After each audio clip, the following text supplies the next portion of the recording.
जय हिंद दोस्तों, मैं रोहित आप सभी का एक बार फिर से एजुकेन के ई लर्निंग प्लेटफॉर्म पर स्वागत करता हूं।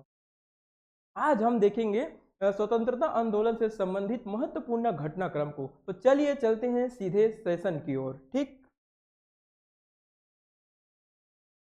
सबसे पहले देखते हैं भारतीय राष्ट्रीय कांग्रेस की स्थापना। तो स्थापना कब होती है इसकी?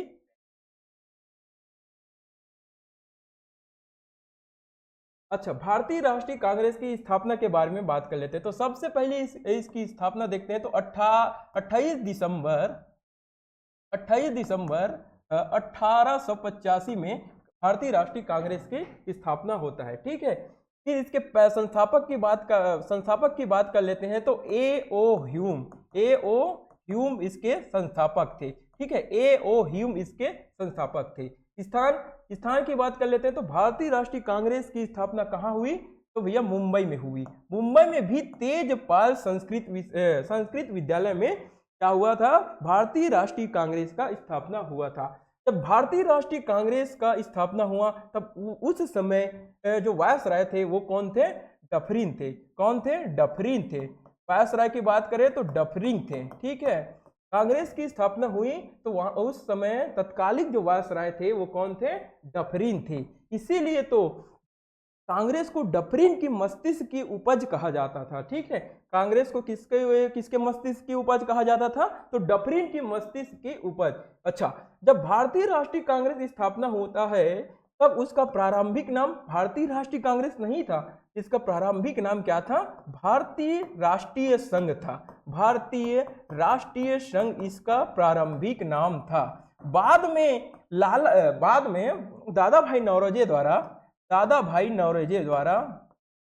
नौरोजी द्वारा इसका नाम परिवर्तित कर दिया गया। दादा भाई नौरोजी द्वारा नाम परिवर्तित कर दिया गया। नाम परिवर्तित करके क्या कर दिया गया? भारतीय राष्ट्रीय कांग्रेस कर दिया गया। ठीक है, अच्छा, इसकी प्रथम अधिवेशन की बात कर लेते हैं। तो इसका प्रथम अधिवेशन ही 1885 में होता है। और कहाँ होता है? मुंबई में होता है। ठीक है, प्रथम अधिवेशन कहाँ होता है? मुंबई में होते हैं। इसकी अध्यक्षता कौन करते हैं? तो डब्ल्यू सी बनर्जी इसकी अध्यक्षता करता है। ठीक है, डब्ल्यू सी बनर्जी इसकी अध्यक्षता करता है। अच्छा, इसकी प्रथम मुस्लिम अध्यक्ष की बात कर ले तो बदरुद्दीन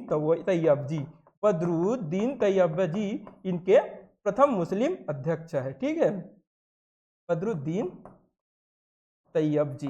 ठीक है, बदरुद्दीन तैयब जी भारतीय राष्ट्रीय कांग्रेस की प्रथम मुस्लिम अध्यक्ष बनता है। ठीक है, अब प्रथम अंग्रेज या प्रथम यूरोपीय आपसे पूछ लिया जाए तो जॉर्ज यूले प्रथम अंग्रेज या प्रथम विदेशी थे जिन्होंने भारतीय राष्ट्रीय कांग्रेस की अध्यक्षता की। अच्छा, प्रथम महिला पूछे तो एनी बेसेंट। प्रथम महिला अध्यक्ष पूछे तो एनी बेसेंट। ठीक है, एनी बेसेंट नाम लोगे। लेकिन प्रथम भारतीय महिला पूछ लिया जाए जो भारतीय राष्ट्रीय कांग्रेस की अध्यक्षता की है तब आप क्या बोलोगे? सरोजनी नायडू कहोगे। ठीक है, देख लेते हैं अब नेक्स्ट। ठीक है, बंगाल। इसके बाद क्या हो जाता है? 1905 में बंगाल विभाजन हो जाता है। बंगाल विभाजन का उद्देश्य क्या है? हिंदू मुस्लिम एकता को तोड़ना। बंगाल विभाजन के क्या है? हिंदू मुस्लिम एकता को तोड़ना था। ठीक है, हिंदू मुस्लिम एकता को तोड़ना। बंगाल विभाजन करने का क्या कारण था? हिंदू मुस्लिम एकता को तोड़ना। ठीक है, जब बंगाल विभाजन हुआ तब उस समय भारत का वायसराय कौन था? कर्जन थे। ठीक है, कौन थे? वायसराय कर्जन थे। बंगाल विभाजन कब लागू हुआ? तो 16 अक्टूबर 1905 को बंगाल विभाजन लागू हुआ था। बंगाल दो भागों में बटे थे। बंगाल के कितने भागों में बटे थे? दो भागों में। बंगाल विभाजन के तहत बंगाल को दो भागों में बांट दिया गया था। एक पूर्वी बंगाल था, पूर्वी बंगाल, और दूसरा था पश्चिमी बंगाल। पश्चिमी बंगाल था। ठीक है, ये हिंदू बहुल्य क्षेत्र था। ये हिंदू बहुल्य क्षेत्र था। हिंदू बहुल्य क्षेत्र था और ये मुस्लिम बहुल्य क्षेत्र था। तो इन दोनों के जो एकता था उनको तोड़ना बंगाल विभाजन का उद्देश्य था। ठीक है, इसी समय रविंद्रनाथ टैगोर ने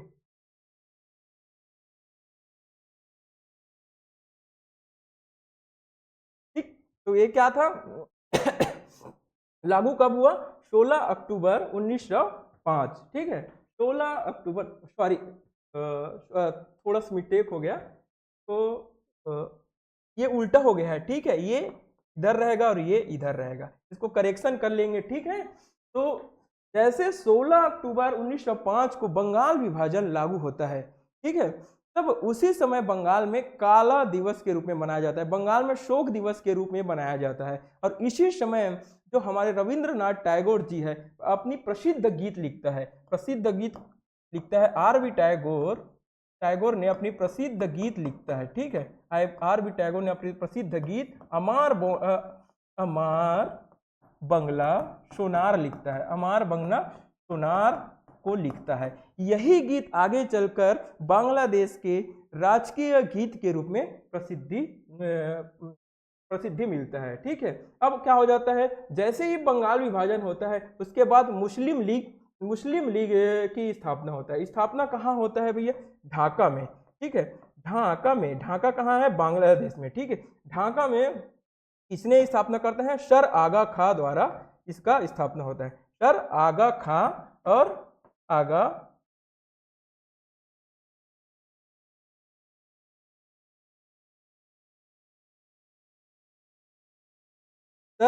खां द्वारा कहाँ स्थापना होता है? मुस्लिम लीग की स्थापना 1906 में ढाका में होता है। किसके द्वारा किया जाता है? सर आगा खां द्वारा, सर आगा खां द्वारा, ठीक है। आगा खां द्वारा इसकी स्थापना की जाती है। इसके साथ दो अन्य साथी और थे, ठीक है। इसका उद्देश्य क्या था? मुस्लिम लीग की स्थापना का उद्देश्य था कि सांप्रदायिक निर्वाचन प्रणाली इनका उद्देश्य था, ठीक।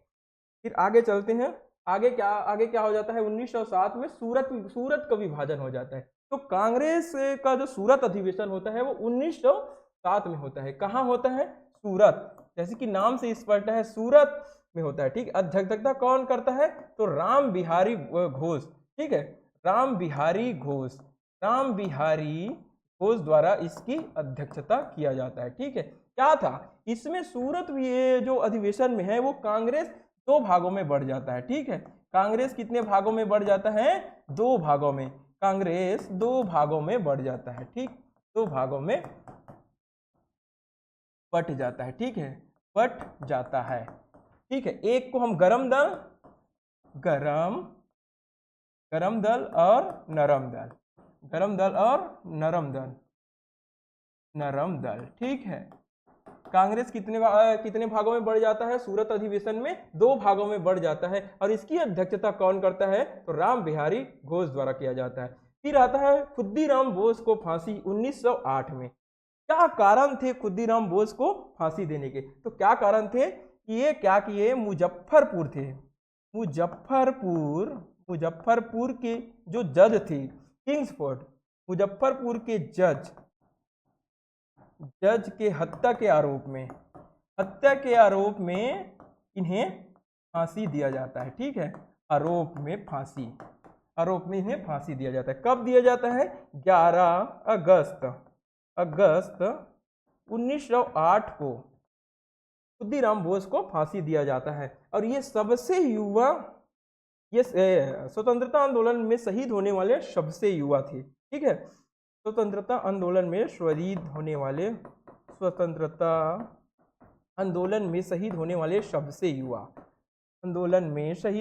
सबसे युवा,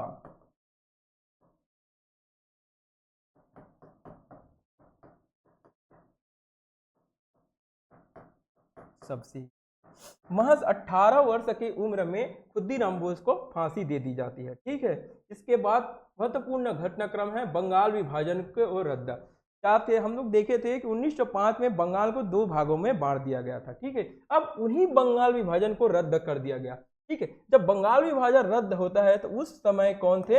हार्डिंग कौन थे भैया? हार्डिंग भारत का वायसराय थे, ठीक है, विशेष। 1911 में क्या हुआ? तो हमारा जो पहले राजधानी क्या हुआ करता था? कोलकाता, ठीक है। पहले राजधानी क्या था? कोलकाता पहले राजधानी थी। अब इसे परिवर्तित करके राजधानी क्या कर दिया गया? दिल्ली कर दिया गया, ठीक है। राजधानी परिवर्तित करके दिल्ली कर दिया गया। अब आता है गदर पार्टी की स्थापना। तो 1913 में गदर पार्टी की स्थापना होता है। किसके द्वारा किया जाता है? तो लाला हरदयाल और सोहन सिंह द्वारा गदर पार्टी का स्थापना किया जाता है। ठीक है, क्या कारण थे गदर पार्टी का स्थापना का? तो ठीक है, क्या कारण थे? तो अंग्रेजी शासन को खत्म करना। ठीक है, क्या कारण थे? अंग्रेजी शासन को खत्म करना।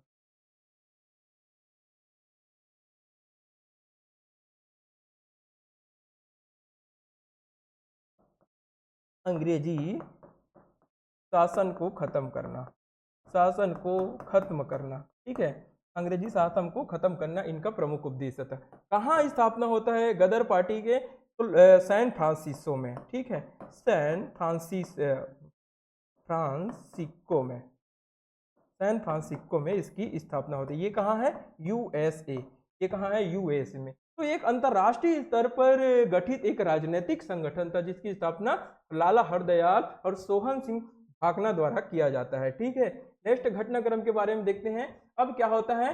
प्रथम विश्व युद्ध का स्टार्ट होता है। प्रथम विश्व युद्ध कब होता है? 1914 से 1918 के बीच। किसके किसके बीच होता है? मित्र राष्ट्र और केंद्रीय शक्ति। मित्र राष्ट्र में ब्रिटेन शामिल था। ठीक है, इसी समय 1915 में आ जाता है गांधी कि 1915 में गांधी जी साउथ अफ्रीका से भारत लौटते हैं। ठीक है, साउथ अफ्रीका से भारत लौटते हैं। ठीक है, तो इसी दिन कब लौटते हैं? 15 जनवरी को। 15 जनवरी 1915 को गांधी साउथ अफ्रीका से भारत लौटते हैं। जब गांधी साउथ अफ्रीका से भारत लौटते हैं तब अंग्रेज गांधी के समक्ष एक प्रस्ताव रखते हैं। क्या प्रस्ताव था? कि यदि प्रथम विश्व युद्ध में भारतीय हमारे मदद करते हैं तो हम उन्हें उनके लिए अच्छा करेंगे, उन्हें डोमिनियन स्टेट का दर्जा दे देंगे। तब अंग्रेजों के कहने पर गांधी जी ने भारतीयों को आह्वान किया कि प्रथम विश्व युद्ध में हम अंग्रेज की तरफ से लड़ेंगे। वो अंग्रेजी सेना में भारतीय लोगों को शामिल होने के लिए प्रेरित किया और शामिल हुए भी। इसीलिए गांधी जी को अंग्रेजी सेना में भर्ती कराने वाला सार्जेंट के रूप में जाना जाता है। ठीक है, आयोग आपसे क्वेश्चन करेगा कि भारतीय सेना में भर्ती कराने वाले सार्जेंट का संबंध किससे है? तो आपका सही आंसर क्या होना चाहिए? गांधी जी होना चाहिए। ठीक है, फिर हो जाता है लखनऊ अधिवेशन। 1916 में लखनऊ अधिवेशन होता है। इस अधिवेशन की अध्यक्षता अंबिका चरण मजूमदार द्वारा किया जाता है। अंबिका चरण मजूमदार द्वारा किया जाता है। 1907 के जो अधिवेशन थे उसमें कांग्रेस दो भागों में बट गया था। इसमें क्या हुआ?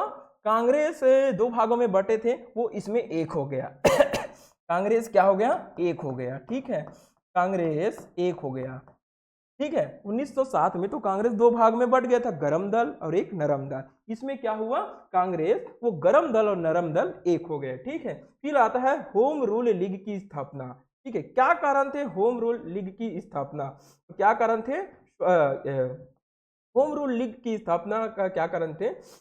भारतीयों में जो स्वतंत्रता आंदोलन को प्रेरित करने के लिए यह होम रूल लीग का जो आंदोलन है उनकी स्थापना किया गया। ठीक है, स्थापनाकर्ता कौन थे? तो होम रूल लीग की स्थापना भारत में दो हिस्सों में हुआ था। पहला कौन सा था? पुणे में हुआ और मद्रास में। ठीक है, मद्रास में। पुणे में किसने किया? तो पुणे में बाल गंगाधर तिलक ने किया था। ठीक है, बाल गंगाधर तिलक द्वारा। ठीक है, बाल गंगाधर तिलक द्वारा। और मद्रास में एनी बेसेंट द्वारा। ठीक है, मद्रास में एनी बेसेंट द्वारा। ठीक है, मद्रास में एनी बेसेंट द्वारा होम रूल लीग की स्थापना किया गया। अच्छा, भारत के जो होम रूल लीग आंदोलन है वो किससे प्रेरित है? तो आयरलैंड के आंदोलन से। ठीक है, आयरलैंड के आंदोलन से प्रेरित है। ठीक है, आयरलैंड के आंदोलन से होम रूल लीग प्रेरित है। नेक्स्ट घटनाक्रम क्या है? चंपारण सत्याग्रह होता है। चंपारण बिहार के एक पूर्वी राज्य है, पूर्वी जिला है। ठीक, क्या कारण थे चंपारण सत्याग्रह का? तो 3 कठिया प्रथा था। वहां पूर्वी जो चंपारण था उसमें एक 3 कठिया प्रथा था जिसमें अंग्रेज जो बगान मालिक होते थे वो कृषकों को उनकी खेती के 3/20 हिस्से में नील की खेती करने के लिए बाध्य किया गया, जिसे हम 3 कठिया प्रथा के नाम से जानते हैं। ठीक है, 3 कठिया प्रथा। ठीक है, क्या कारण थे? 3 कठिया, 3/20 भाग में नील की खेती। ठीक है, 3/20 भाग में नील की खेती, नील की खेती, 3/20 भाग में नील की खेती। अच्छा, नेतृत्व किसने किया चंपारण का? तो गांधी जी द्वारा किया गया। ठीक है, नेतृत्व किसने किया? गांधी जी द्वारा।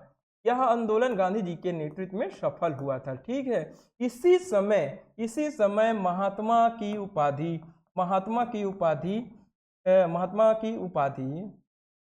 उपाधि आरबी टाइगर द्वारा, रविंद्रनाथ टैगोर द्वारा महात्मा गांधी को दिया गया, रविंद्रनाथ टैगोर द्वारा दिया गया। ठीक है, दिया गया। ठीक, फिर आ जाता है अहमदाबाद मजदूर मिल आंदोलन। कब हुआ था? 1918 में हुआ था, 1918 में। हम क्या कारण थे अहमदाबाद मजदूर मिल आंदोलन का? तो प्रमुख कारण थे प्लेग मुनस को लेकर, प्लेग मुनस को लेकर प्रमुख कारण थे। फलतः यह आंदोलन गांधी जी के नेतृत्व में किया गया और यह आंदोलन भी सफल हुआ। ठीक, फिर आ जाता है जलियांवाला बाग हत्याकांड। कब हो जाता है ये? 13 अप्रैल। ठीक, कब होता है?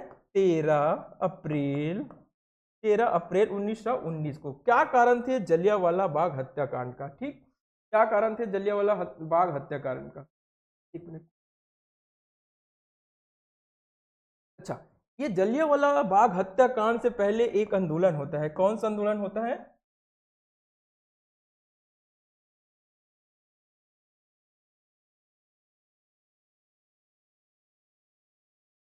एक मिनट ना,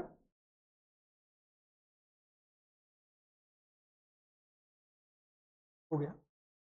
ठीक, जलियांवाला बाग हत्याकांड से पहले एक आंदोलन होता है, सॉरी एक घटना होता है। कौन सा घटना होता है? रॉलेट एक्ट आता है। ठीक है, 1919 में कौन सा एक्ट आता है? रॉलेट एक्ट आता है।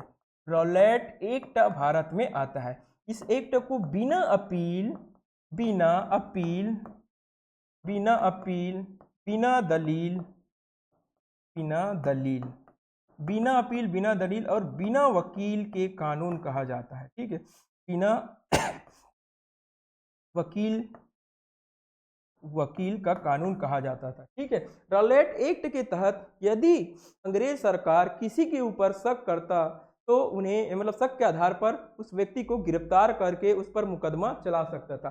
तो इसी रॉलेट एक्ट के विरोध में इसी रॉलेट एक्ट का विरोध हुआ।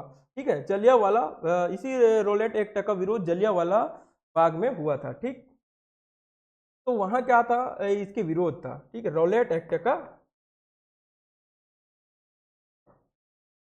रॉलेट एक्ट का विरोध, रॉलेट एक्ट का विरोध। ठीक है, रॉलेट एक्ट का विरोध करने के लिए जलियांवाला जो बाग था, एक जगह था अमृतसर, वहां लोग एकत्रित हुए थे। इस समय कौन थे वायसराय? जलियांवाला बाग हत्याकांड के समय जो वायसराय थे वो कौन थे? चेम्सफोर्ड थे, चेम्सफोर्ड थे, चेम्सफोर्ड इस समय वायसराय थे। ठीक है, नेक्स्ट घटनाक्रम क्या है? खिलाफत आंदोलन। खिलाफत आंदोलन कब होता है? 1919 से 1924 के बीच। क्या कारण थे? ठीक है, उस समय क्या थे? जो तुर्की के जो खलीफा को तुर्की के खलीफा के साथ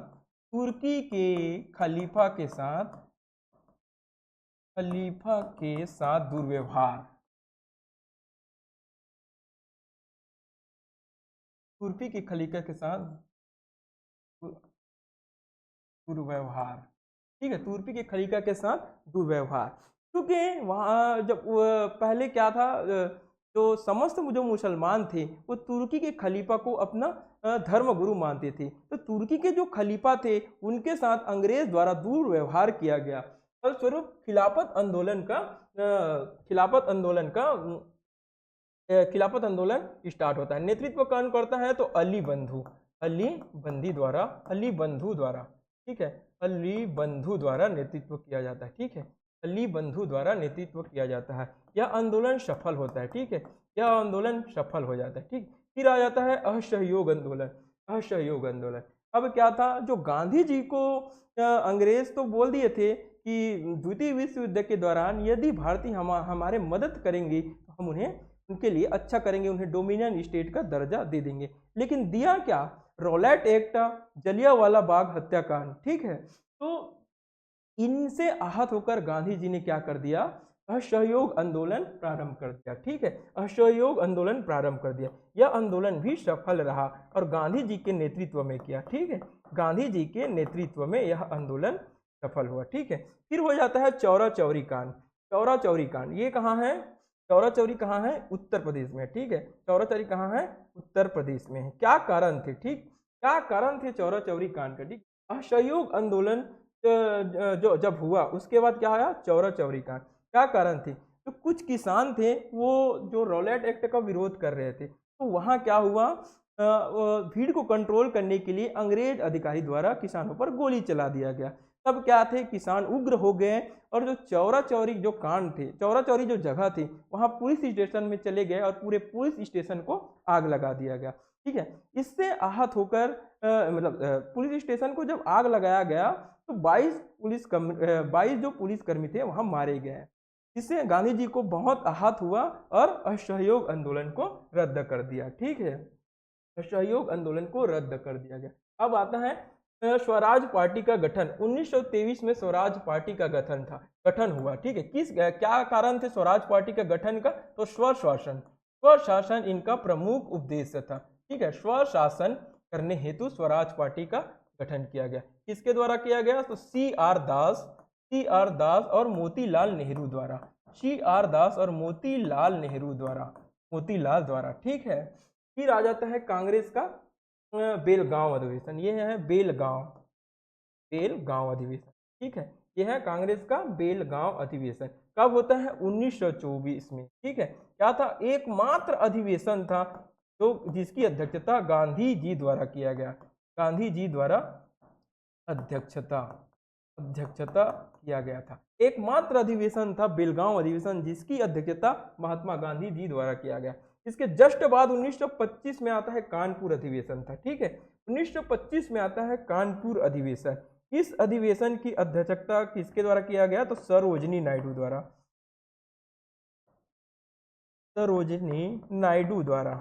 नायडू द्वारा इसकी अध्यक्षता किया गया। ठीक, नेक्स्ट घटनाक्रम क्या है? Simon commission.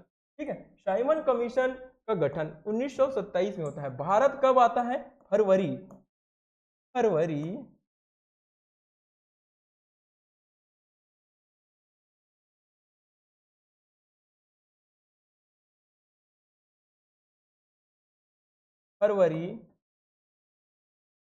1928 में साइमन कमीशन भारत आता है। जब साइमन कमीशन भारत आता है सबसे पहले कहाँ पहुंचता है? सबसे पहले मुंबई में साइमन कमीशन भारत पहुंचता है। मुंबई में उनका जोरदार विरोध के साथ स्वागत किया जाता है। धीरे धीरे करके यह जो साइमन कमीशन दिल्ली पहुंचा। दिल्ली में भी साइमन कमीशन को भारी विरोध करना पड़ा। फलतः दिल्ली होते हुए जब यह कमीशन लाहौर पहुंचा तब लाहौर में कौन था? लाला लाजपत राय था। लाला लाजपत राय द्वारा इसका बहुत ज्यादा तरीके से अच्छे तरीके से विरोध किया गया था। ठीक है, और नारे लगाए गए थे Simon commission go back, Simon commission वापस जाओ, साइमन कमीशन गो बैक करके नारे लगाए गए थे। फलतः क्या किया गया? लाला लाजपत राय को गिरफ्तार किया गया और उसे डंडे से पीटा गया। कुछ दिन बाद लाला लाजपत राय की मृत्यु हो जाता है। तो मृत्यु होने से पहले लाला लाजपत राय का एक कथन जो बहुत प्रसिद्ध है, वो कहते थे कि मेरे शरीर पर पड़ी एक एक लाठी अंग्रेजों की ताबूत में कील साबित होगा। ठीक है, मेरे शरीर पर पड़ी एक एक लाठी अंग्रेजों की ताबूत में कील साबित होगा। यह कथन किसका है? तो लाला लाजपत राय का। ठीक है, फिर आता है लाहौर अधिवेशन। लाहौर अधिवेशन कब हुआ? 1929 में। इसकी अध्यक्षता किसने किया? तो जे.एल. नेहरू द्वारा इसकी अध्यक्षता किया गया। ठीक है, विशेष क्या है? इसी अधिवेशन में पूर्ण स्वराज्य का मांग किया जाता है। पूर्ण स्वराज्य का मांग किया जाता है। फिर आ जाता है डांडी मार्च। ठीक है, डांडी मार्च आता है। ठीक, कब होता है? ये मार्च अप्रैल में होता है। ठीक है, मार्च अप्रैल में डांडी मार्च होता है। कहां से कहां तक? तो अहमदाबाद से अहमदाबाद से अहमदाबाद से दांडी तक कुल कितने किलोमीटर? तो 241 मील तक। ठीक है, पैदल यात्रा था ये। ठीक है, पैदल यात्रा था, जिसे हम दांडी मार्च के नाम से जानते हैं। ठीक, नेक्स्ट घटनाक्रम क्या है? प्रथम गोलमेज सम्मेलन। प्रथम गोलमेज सम्मेलन हुआ था। ठीक है, अब अंग्रेज जान चुके थे कि अब चूंकि आंदोलन का दौर तो शुरू हो चुका था। अब अंग्रेज जान चुके थे कि यदि हमें बहुत सालों तक यदि इंडिया में राज करना है तो भारतीयों को क्या है, शासन में भागीदारी देना जरूरी है। इसी समय प्रथम गोलमेज सम्मेलन हुआ। कब से कब तक हुआ? तो ये हुआ था नवंबर से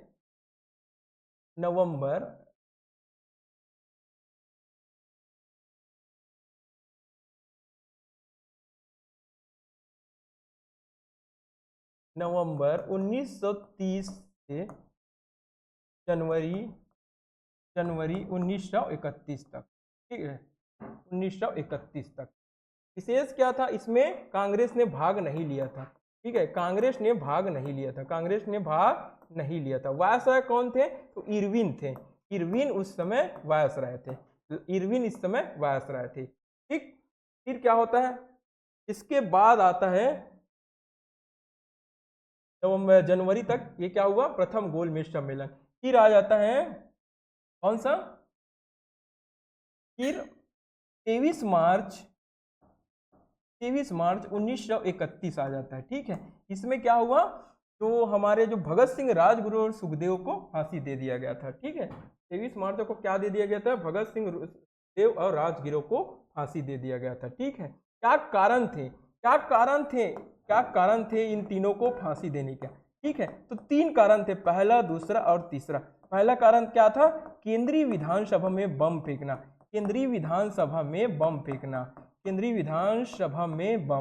ठीक है, पहला कारण थे बम। दूसरा क्या था? दूसरा था सैंडर्स की हत्या। दूसरा कारण था। और तीसरा थे लाहौर षड्यंत्र। लाहौर षड्यंत्र। ठीक है, षड्यंत्र। ठीक, क्यों दिया गया फांसी? राजगुरु भगत सिंह और सुखदेव को क्यों दिया गया? तो प्रथम कारण क्या थे? केंद्रीय विधानसभा में बम फेंकना। ठीक है, उस समय गांधी जी को बहुत सपोर्ट मिल रहा था। फलस्वरूप क्या हुआ? इनके जैसे जो क्रांतिकारी थे उनके विचारों को ही अनदेखी किया गया। तो इन लोगों ने क्या किया? अपने बात को पहुंचाने के लिए केंद्रीय विधानसभा में गया और एक खाली जगह में लो डेंसिटी का बम फेंक दिया गया। बम फेंकने से, फटने से किसी को नुकसान नहीं पहुंचा। बम फेंकने के बाद इन लोगों ने पर्चे फेंक दिए। पर्चे में क्या लिखा था? भैरव के कान में धमाका जरूरी है, इनकलाब जिंदाबाद और साम्राज्यवाद मुर्दाबाद के नारे लगाए। दूसरा कारण क्या था? सैंडर्स की हत्या। जब लाहौर गया 1928 में, साइमन कमीशन कहाँ गया? लाहौर गया। तो लाहौर में लाला लाजपत राय उनका विरोध कर रहे थे। तो उन्हें क्या किया गया? जो अंग्रेज थे वो लाठी डंडा से अंग्रेज द्वारा उनको मारा गया। फलतः क्या हुआ? लाला लाजपत राय की मृत्यु हो गया। इनके जो मौत है उनका बदला लेना चाहते थे ये क्रांतिकारी। तो बदला लेने के लिए अंग्रेज नामक एक अधिकारी थे स्टीव, उनको चुना था, लेकिन गलती से इन लोगों ने सैंडर्स को मार दिया। सैंडर्स को मार दिया। ठीक है, सैंडर्स की हत्या के आरोप में इन पर मुकदमा चलाया गया। और तीसरा केस क्या था? लाहौर षड्यंत्र केस था। ठीक है, फिर 23 मार्च 1931 की इन तीनों को फांसी दे दिया गया। फांसी के पूर्व कौन था? जो फांसी के पूर्व 22 मार्च 1931 को तो भगत सिंह अपने दोस्तों के नाम एक पत्र लिखते हैं। तो पत्र यहाँ आपके सामने है। ठीक है, एक बार पढ़ लेते हैं पत्र को। क्या कहता है भगत सिंह? ये देखो क्या है, 22 मार्च 1931। भगत सिंह कहते हैं कि साथियों, स्वाभाविक है कि जीने की इच्छा मुझ में भी होनी चाहिए और मैं इसे छुपाना नहीं चाहता, लेकिन एक शर्त पर जिंदा रह सकता हूं कि मैं कैद होकर या पाबंद होकर जीना नहीं चाहता। मेरा नाम हिंदुस्तानी क्रांति का प्रतीक बन चुका है और क्रांतिकारी दल के आदर्शों और कुर्बानियों ने मुझे बहुत ऊंचा उठा दिया। इतना ऊंचा कि जीवित रहने की स्थिति में इससे ऊंचा हरगिज नहीं हो सकता। आज मेरी कमजोरी जनता के सामने नहीं है, अगर मैं फांसी से बच गया होता वे जाहिर हो जाएगी और क्रांति का प्रतीक चिन्ह मध्यम पड़ जाएगा या संभवतः मिट ही जाएगा। लेकिन दिलेराना ढंग से हंसते हंसते मेरी फांसी पर चढ़ने की सूरत में हिंदुस्तानी माताएं अपने बच्चों के भगत सिंह बनने की आरजू किया करेगी और देश की आज़ादी के लिए कुर्बान देने वालों की तादाद इतनी बढ़ जाएगी कि क्रांति को रोकना साम्राज्यवाद या तमाम शैतानी शक्तियों की भूते की बात नहीं रहेगी। हाँ, एक विचार आज मेरे मन में आता है कि देश और मानवता के लिए जो जो कुछ भी करने की हसरतें मेरे दिल में थी उनका 1000वां भाग पूरा नहीं कर सका। अगर स्वतंत्र जिंदा रह सकता तब शायद इन्हें पूरा करने का अवसर मिलता और मैं अपनी हसरतें पूरी कर सकता। इसके सिवाय कभी भी कोई लालच फांसी से बचे रहने का नहीं आया।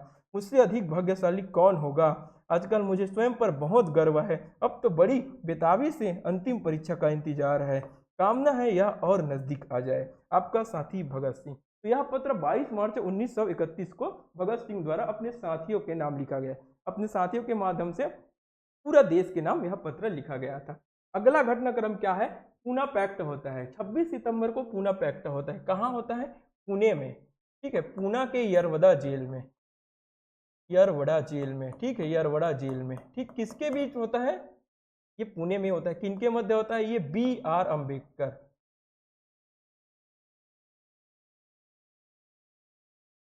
किसके मध्य होता है? B.R. अम्बेडकर। B.R. अम्बेडकर और गांधी जी के बीच होता है। ठीक है, गांधी जी के बीच पूना पैक्ट होता है। ठीक, क्या विशेष था पूना पैक्ट में? तो पूना पैक्ट में क्या विशेष था? तो दलित जो सांप्रदायिक निर्वाचन प्रणाली थे, दलित निर्वाचन सांप्रदायिक निर्वाचन प्रणाली, सांप्रदायिक निर्वाचन प्रणाली, सांप्रदायिक निर्वाचन प्रणाली को खत्म करना, निर्वाचन प्रणाली को खत्म करना। ठीक है, इसको यहाँ पर खत्म कर दिया और जो दलिती की सीट थी वो 71 से बढ़ाकर क्या कर दिया गया? 147 कर दिया गया। ठीक, फिर आता है भारत शासन अधिनियम 1935। ठीक, 1935 में ही हुआ था। ठीक है, भारत शासन अधिनियम 1935, विभिन्न प्रावधान इस अधिनियम के तहत किया गया। फिर आ जाता है द्वितीय विश्व युद्ध 1939 से 1945 के। फिर आता है अगस्त प्रस्ताव। अगस्त प्रस्ताव आता है। तो अगस्त प्रस्ताव आता है तो उस समय फिर अब क्या किया गया? गांधी जी को कहा गया कि आप हमारी द्वितीय विश्व युद्ध में मदद करोगे तो हम आपको डोमिनियन स्टेट दे देंगे। लेकिन भारतीय समझ चुके थे कि प्रथम विश्व युद्ध के दौरान भी गांधी जी को ऐसा कहा गया था, लेकिन बदले में हमको क्या मिला? जलियांवाला बाग हत्याकांड, रौलैट एक्ट मिला। ठीक है, तो अब जो हमारा हम जो भारतीय थे वो जान चुके थे ऐसा कुछ नहीं होने वाला है। तो अगस्त प्रस्ताव जब आया तब उस समय तो भारत का जो वायसराय थे वो कौन थे? लिनलिथगो थे। लिनलिथगो थे। ठीक है, अगस्त प्रस्ताव के समय कौन थे? लिनलिथगो थे। ठीक है, अगस्त प्रस्ताव के समय जो वायसराय था वो कौन था? लिनलिथगो थे। ठीक, अब आता है क्रिप्स मिशन। क्रिप्स मिशन 1942 में आता है। क्रिप्स मिशन भारत क्यों आता है? क्रिप्स मिशन भारतीयों की स्थिति पता लगाने के लिए आता है। ठीक है, भारतीय के जो क्या राजनीतिक स्थिति को पता लगाने के लिए आता है। कौन इसकी अध्यक्षता कौन करता है? स्टेपफोर्ड क्रिप्स। स्टेपफोर्ड क्रिप्स द्वारा इसकी अध्यक्षता किया जाता है। ठीक, फिर आ जाता है इसके बाद भारत छोड़ो आंदोलन। ठीक है, अब जो गांधी जी का क्या थे? अहिंसा करते थे। अब इस आंदोलन में आया भारत छोड़ो आंदोलन में वो क्या एक नारा देता है? करो या मरो का नारा देता है। ठीक है, करो या मरो का नारा देता है। इस आंदोलन को अगस्त आंदोलन भी कहते हैं। ठीक है, इस आंदोलन को अगस्त आंदोलन के नाम से भी जानते हैं। ठीक है, आंदोलन के नाम से भी जानते हैं। इस आंदोलन में जो मतलब यह आंदोलन जो था भारत छोड़ो आंदोलन वो व्यापक स्तर में होने लगा, पूरे देश में होने लगे। छात्रों ने भी, स्कूली छात्रों, कॉलेज के छात्रों ने भी इस आंदोलन में भाग लिया। फलतः कंट्रोल करने के लिए अंग्रेजों को ऑपरेशन जीरो आवर चलाना पड़ा और विभिन्न नेताओं को ऑपरेशन जीरो आवर के तहत विभिन्न जगह से गिरफ्तार कर लिया गया। ठीक, गिरफ्तार कर लिया गया। तो गांधी जी को भी गिरफ्तार कर लिया गया और गांधी जी को गिरफ्तार करके सर आगा खां पैलेस में रखा गया। कहाँ रखा गया? सर आगा का पैलेस में रखा गया। अब आता है कैबिनेट मिशन। कैबिनेट मिशन क्या था? ठीक है। तो भारत में संविधान निर्माण के लिए कैबिनेट मिशन भारत आता है, संविधान निर्माण हेतु, ठीक है, संविधान को निर्माण हेतु, संविधान निर्माण हेतु, ठीक, संविधान निर्माण हेतु कैबिनेट मिशन भारत आता है, ठीक। माउंटबेटन योजना आता है, फिर माउंटबेटन योजना कब आता है, कब होता है, 1947 में। क्या हुआ, इनके तहत दो देश भारत पाकिस्तान, भारत पाकिस्तान, पाकिस्तान का विभाजन कर दिया जाता है, भारत पाकिस्तान का विभाजन कर दिया जाता है, ठीक है, कर दिया जाता है। और सर रेड क्लिफ की अध्यक्षता में इनकी सीमा रेखाओं का विभाजन कर दिया जाता है। इसकी अध्यक्षता में, रेड क्लिफ की अध्यक्षता में भारत और पाकिस्तान की सीमा रेखा का विभाजन किया, ठीक। फिर आता है भारतीय स्वतंत्रता अधिनियम 1947, इनको स्वीकृति 18 जुलाई 1947 को जो ब्रिटिश संसद में इनको स्वीकृति मिली। लेकिन हम कब आज़ाद हुए, 15 अगस्त को 1947 को हम आज़ाद हो जाते हैं, ठीक है, भारत अब आज़ाद हो जाता है। अब भारतीय संविधान 1949, ठीक है, भारतीय संविधान कब अपनाया गया, तो 26 नवंबर 1949 को भारतीय संविधान को अंगीकृत किया गया। इनको बनने में कुल 2 साल 11 माह और 18 दिन का समय लगा, 2 साल 11 माह और 18 दिन का समय लगा, ठीक है। भारतीय संविधान कब अंगीकृत किया गया, 26 नवंबर 1949, लेकिन संपूर्ण देश में, लेकिन संपूर्ण भारत में 26 जनवरी 1950 को क्या किया गया, संविधान लागू किया गया, 1950 को संविधान को लागू किया गया, ठीक। फिर नेक्स्ट घटनाक्रम हो गया। तो हमारा सेशन कैसा लगा, आप कमेंट बॉक्स में अपना प्रतिक्रिया जरूर देंगे। और ये रहा हमारा इंस्टाग्राम का लिंक, टेलीग्राम का लिंक ये रहा, यूट्यूब चैनल है हमारा ये, और एड्रेस है एजुकेन क्लासेस, शॉप नंबर 102 सन सिटी जंक्शन अपोजिट अब डी मार्ट, राजनांदगांव, छत्तीसगढ़।